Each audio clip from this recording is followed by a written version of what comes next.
एक छोटे से कस्बे में रामू नाम का एक मछली बेचने वाला रहता था।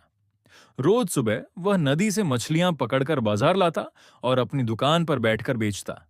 उसकी दुकान के बाहर उसने एक बोर्ड लगाया था जिस पर लिखा था, यहां पर मछलियां बिकती हैं। एक दिन कस्बे का एक पढ़ा लिखा आदमी वहां से गुजरा।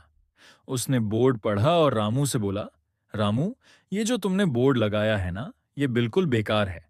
इसमें तो 3 बेकार की बातें हैं। रामू हैरान होकर बोला, कौन सी 3 बातें? वह आदमी बोला, पहली बात, यहां पर लिखने की कोई जरूरत नहीं। लोग देख ही रहे हैं कि तुम्हारी दुकान यहीं है।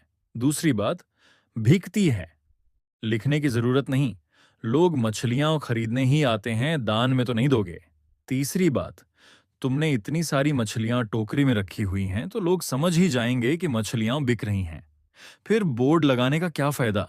रामू को आदमी की बातें बड़ी समझदारी भरी लगीं। उसने तुरंत बोर्ड हटा दिया। कुछ दिन तक सब ठीक चलता रहा, लेकिन धीरे धीरे समस्या शुरू हो गई। दूर दराज से आने वाले लोग उसकी दुकान पहचान ही नहीं पाते। वे पूछते पूछते थक जाते और दूसरी दुकानों से सामान खरीद लेते। रामू की बिक्री धीरे धीरे कम होने लगी। आखिरकार रामू ने फिर से एक नया बोर्ड बनवाया और पहले से भी बड़े अक्षरों में लिख दिया, यहां पर तोजी मछलियां बिकती हैं। तब जाकर उसकी दुकान पर फिर से भीड़ लगने लगी। कहानी से शिक्षा, हमें बिना सोचे समझे दूसरों की बातों में आकर अपना काम कभी नहीं बिगाड़ना चाहिए। समझदारी का मतलब सिर्फ बातों में नहीं, बल्कि सही निर्णय लेने में है।